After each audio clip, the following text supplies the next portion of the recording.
Bem-vindos, seguidores do canal Caiafa Master. O tema do vídeo de hoje é exercícios militares conjuntos da Armada Bolivariana de Venezuela e Força Aérea Bolivariana de Venezuela. Vamos lá, galera. É o seguinte, tenho recebido muitas mensagens desde quinta para sexta-feira dando conta da publicação no site da Armada Bolivariana de Venezuela de vídeos mostrando a participação da Força Naval da Venezuela em exercícios militares, onde se mostram dois tipos de missão. Na primeira missão, clássica, missão naval de negação do uso do mar, interceptação e interdição de força naval suspeita, com emprego progressivo da força, uso de forças especiais e abordagem a navio suspeito, com emprego de forças especiais que são enviadas através de meios aéreos, helicópteros. Para o navio suspeito é feita a abordagem e o navio é apreendido e tem todo o desenvolvimento de uma ação, não é? Tudo isso, segundo colocado no vídeo pela própria Armada Bolivariana, dentro das leis e dos protocolos internacionais. O segundo vídeo chamou muito mais atenção porque ele mostra uma ação integrada entre a Armada Bolivariana de Venezuela e a Força Aérea Bolivariana de Venezuela para enfrentar uma ameaça naval. No vídeo, existem algumas coisas interessantes. A primeira delas, todas as vezes em que aparece alguém na parte naval, olhando para telas com informações, dados de sensores, radares, computadores, diretores de tiro, etc. Todo aquele equipamento que aparece nas imagens é o Táticos, da Thales. Táticos é um dos mais empregados sistemas de comando e controle, de integração de sistemas de comando e controle existentes hoje nas marinhas ocidentais. É empregado por dezenas de marinhas no mundo todo. E a Marinha Bolivariana de Venezuela é cliente Thales, emprega os sistemas táticos em vários dos seus principais navios da sua frota militar. E é uma boa oportunidade para nós brasileiros, por exemplo, de vermos alguma coisa do que será a arquitetura de sistema das nossas corvetas classe Tamandaré, caso os sistemas escolhidos para fazer a integração do navio sejam da Thales e, por consequência, da Omnicis, que é a subsidiária brasileira da Thales, está na cidade de São Bernardo do Campo, em São Paulo. Bom, além dessa profusão de imagens de telas de sistemas da Thales nos navios da Armada Bolivariana, nós temos também o que chamou muito a atenção, principalmente da turma que gosta muito de ver arma, né, ver coisa sendo disparada, chamou muita atenção um Sukhoi Su-30 MKV venezuelano, na verdade um par, um elemento, dois desses aviões, portando mísseis Krypton QH-31, né, antinavio, e é mostrado pela primeira vez em muitos anos, né, esses aviões, o Sukhoi Su-30 MKV da Venezuela, armados com esses mísseis antinavio e executando uma missão para atacar alvos navais detectados pela Marinha Bolivariana de Venezuela numa ação integrada. Bom, o que existe de interessante no vídeo? Justamente o que os sistemas fornecidos pela Thales, que é um fornecedor ocidental, portanto não é russo, né? O sistema da Thales tem uma arquitetura tão avançada, COTS, que você pode agregar vários outros sistemas que ele aceita, inclusive, e funciona bem integrando, por exemplo, aeronaves de procedência russa, como o Sukhoi Su-30 MKV, usados pela Força Aérea Bolivariana de Venezuela. Aparece claramente dois aviões armados, cada um com dois mísseis QH-31. Primeiro que não há nenhuma novidade nisso. Tem muita gente fazendo mó alarde, Venezuela com míssil antinavio supersônico. Bom, analistas militares sérios sabem que a Venezuela tem essa capacidade há pelo menos 15 anos, ou quase isso. Que foi a época, mais ou menos, em que esses aviões, os Sukhois, foram adquiridos, né, os contratos foram assinados e começou a história desse avião com a Força Aérea Bolivariana de Venezuela. Qualquer observador militar profissional sabe que a Venezuela tem esses mísseis em arsenal. Então agora a gente vai falar um pouquinho especificamente do Kryptor, do QH-31. É um míssil muito flexível que pode ser usado para cumprir vários tipos de missões. Eles existem em algumas versões bem diferentes entre si. Então existe o QH-31 antinavio, sendo que o QH-31 antinavio existem 3 versões diferentes. A mais moderna tem quase 3 vezes mais alcance que a versão mais antiga. Né? A versão mais antiga ela entrou em serviço no final dos anos 80 e início dos anos 90 do século passado. O QH-31 também tem uma versão anti-radiação, que é empregada para destruir radares inimigos, tanto na área naval quanto alvos terrestres, né? E chegou-se a se falar há algum tempo atrás, inclusive, numa versão desse míssil capaz de destruir aeronaves de comando e controle e alerta aéreo antecipado a longas distâncias, a mais de 200 km de distância, mas isso foi desmentido depois pelo próprio fabricante. Existem outros mísseis russos, de outros fabricantes russos, que já cumprem essa missão com armamento ar-ar de longo alcance. Não é a função primária do QH-31. O QH-31 é essencialmente um míssil ar-superfície que pode ser empregado tanto contra alvos navais, navios, né, embarcações, quanto pode ser empregado anti-radiação numa versão específica, e aí o que muda é a cabeça de direcionamento. No míssil antinavio, ele tem um sistema com 7 diferentes buscadores combinados que vão varrer o mar à sua frente procurando retorno radar dos navios-alvo. Já o sistema anti-radiação, ele busca as radiações eletromagnéticas existentes no campo de batalha, seja sobre terra ou sobre o mar. Ele tem um banco de informações na memória dele com as emissões mais comuns do inimigo, de um provável, um possível inimigo. Ele faz uma comparação entre a biblioteca de dados que ele tem na memória e o sinal que ele está captando quando ele é lançado. Com isso, ele identifica o tipo de radar que ele está engajando, qual é o tipo de alvo que ele está atacando. Ele passa essas informações, o computador de bordo da aeronave lançadora passa para ele as últimas informações de altitude, velocidade, proa, direção, vento, etc, etc. O míssil é lançado.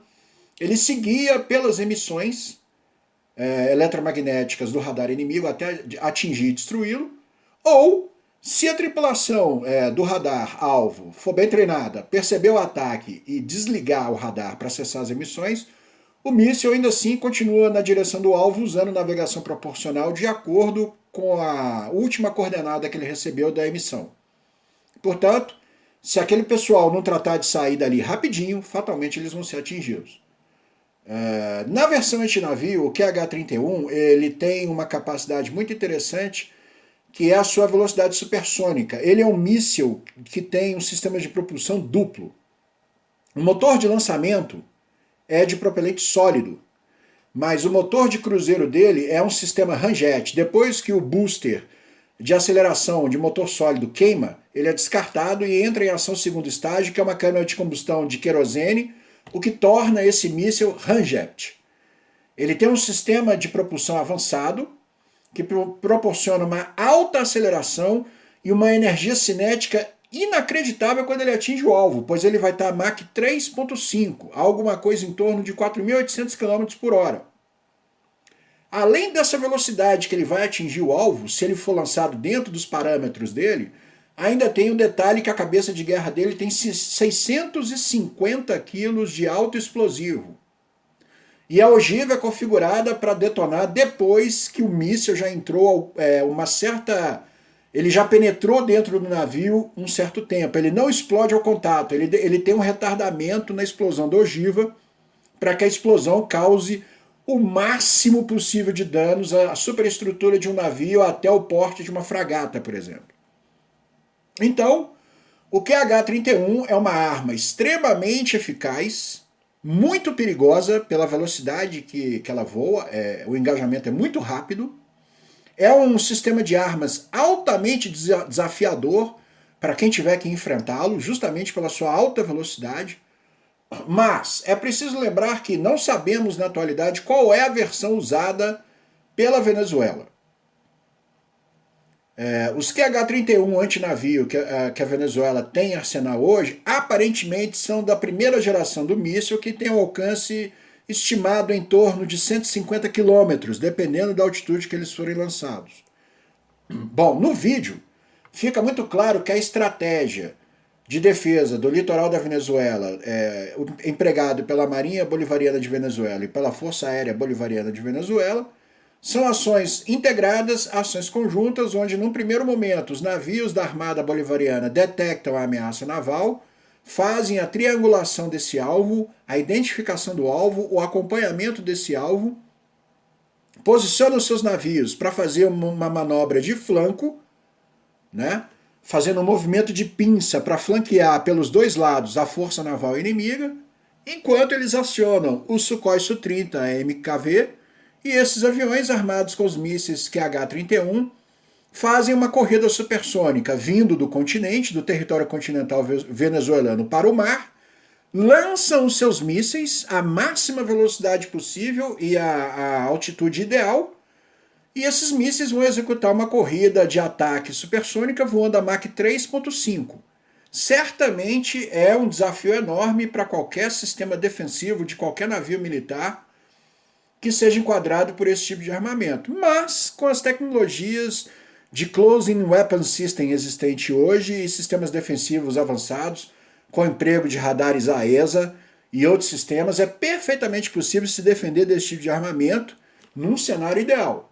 O mais interessante desse vídeo, no entanto, não é nem o Sukhoi Su-30 MKV, nem o QH-31 Krypton, nem a abordagem realizada aos navios suspeitos por forças especiais armadas com submetralhadoras P-90, não é? Nada disso é o mais importante. O mais importante, senhoras e senhores, no final desse vídeo, eu acho que pouca gente prestou atenção nisso, porque a galera curte muito aquela coisa de bomba, tiro, porrada, ação, coisa acontecendo. Mas vocês repararam que no final do vídeo, a última coisa que aparece na tela é a frase "leales siempre, traidores nunca"? Vou repetir. Leales siempre, traidores nunca. Ora, eu tenho uma grande dificuldade de entender que uma força militar coesa precise colocar esse tipo de slogan em qualquer material institucional. O que quer dizer isso?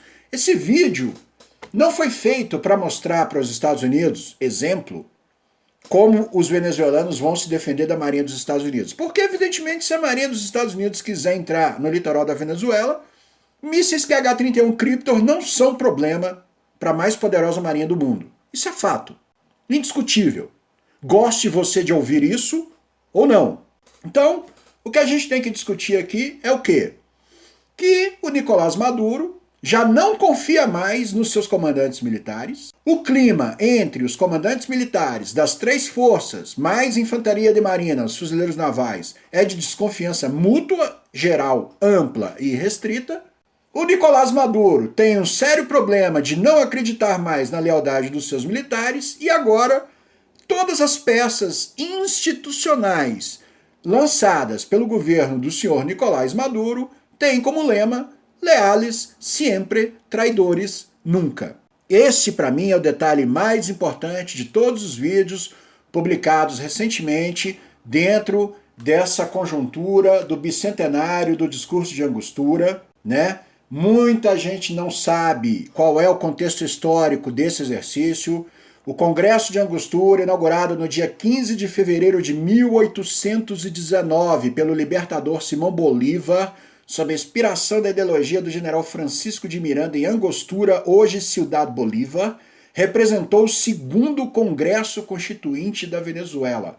A Venezuela já foi um país tão desenvolvido, tão à frente do Brasil, senhoras e senhores, que a segunda Congresso Constituinte da Venezuela aconteceu em 1819. Nessa ocasião foi tratado da independência da Venezuela, da independência da Colômbia e da independência do Equador. No Congresso de Angostura foi definido que a Venezuela teria como capital Caracas, que o Equador teria como capital Quito e que a Colômbia teria como capital Bogotá. Colômbia essa que era conhecida à época como Gran Colômbia. Isso explica essa grande relação de interdependência que existe entre Venezuela e Colômbia. O nascimento da Colômbia foi algo urdido pelos mesmos homens responsáveis pela criação do Estado Nacional Venezuelano e de mais alguns países. Por isso, Simão Bolívar é esse mito, esse grande nome, né, para todos esses países. Daí advém o fato da Força Aérea da Venezuela ser hoje bolivariana e da Marinha da Venezuela hoje ser bolivariana. Então, pessoal, espero ter contribuído mais uma vez aí com essa pequena análise sobre esse vídeo. Não é o fim do mundo, o QH31 Cryptor não é nenhuma novidade, né? E aliás, eu queria deixar algumas perguntas. Primeira pergunta, por que os Sukhoi Su-30 MKV só transportam os mísseis antinavio e voaram sem qualquer outro armamento? A Força Aérea Bolivariana de Venezuela queria esconder as suas capacidades ou eles não tinham mais o que colocar debaixo das asas dos aviões além dos mísseis? Como sempre, mais um vídeo de Sukhoi Su-30 MKV onde só aparecem 2 aviões operativos. Aliás, os mesmos aviões de outros vídeos, eu chequei as matrículas das 2 aeronaves em vários vídeos. São sempre os mesmos aviões biplasses que aparecem voando. Coincidência? Baixa disponibilidade material? Perguntas a serem respondidas em um breve futuro. Obrigado, galera. Eu sou o jornalista Roberto Caiafa, esse é o canal Caiafa Master. Não se esqueçam de clicar aí no sininho para receber a atualização do canal. Deem o seu like, deem o seu comentário, comentem, perguntem. É para tirar dúvida mesmo isso aqui. E não se deixem de inscrever no canal, chamem seus amigos, chama a turma. Galera, vamos elevar o nível da discussão do assunto de defesa no Brasil. Inscrevam-se no canal e ajudem-nos a chegar a 100 mil em 2019, ok? Valeu, até o próximo vídeo, fui!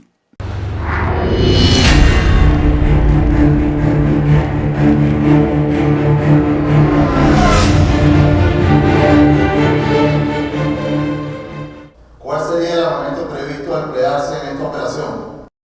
Para ese tipo de blanco de interés tenemos 2 Sukhoi 30 de alerta, con misiles integrados X-31P antirradar y X-31A antibuque de cualquier calado. Podemos lanzarlo de 300 pies a 49.000 pies y un misil supersónico de 3.5 Mach su velocidad, con 650 kilogramos de carga explosiva. Se designa Grupo de Tarea 10.8, posicionarse en área Albatros, probable blanco de superficie hostil. Oficial de acción táctica de guerra electrónica, desconocido 001, identificado hostil. Y oficial de acción táctica recibido. Comandante de oficial de acción táctica, desconocido 001, identificado hostil. Comandante recibido. De Romeo India, comandante en jefe de la Fuerza Armada Nacional Bolivariana, autorizó uso de la fuerza. Se designa formación de Amón. 2 Sukhoi 30 MK2 para apoyar en dicha acción. Y Papa 4 kilos. Proceda. Área Solú. Alerta roja de superficie. La unidad pasa a condición de alistamiento 1. Rol de combate.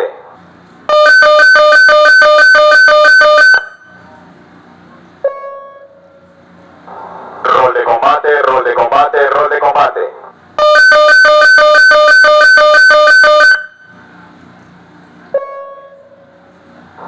Rol de combate, rol de combate, rol de combate.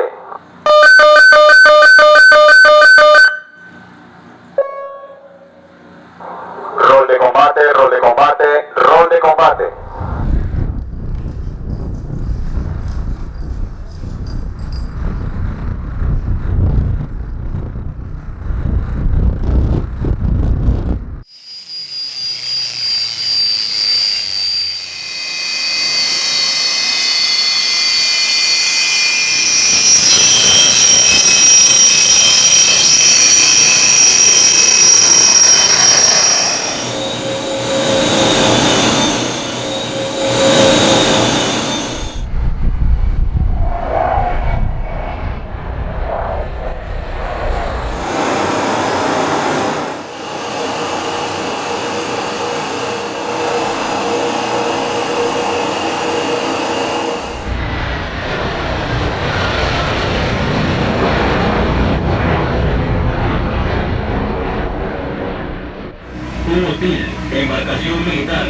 Posición, latitud, 12 grados 40 minutos decimal 1 norte. Longitud, 070 grados 52 minutos decimal 2 oeste. Rumbo 030.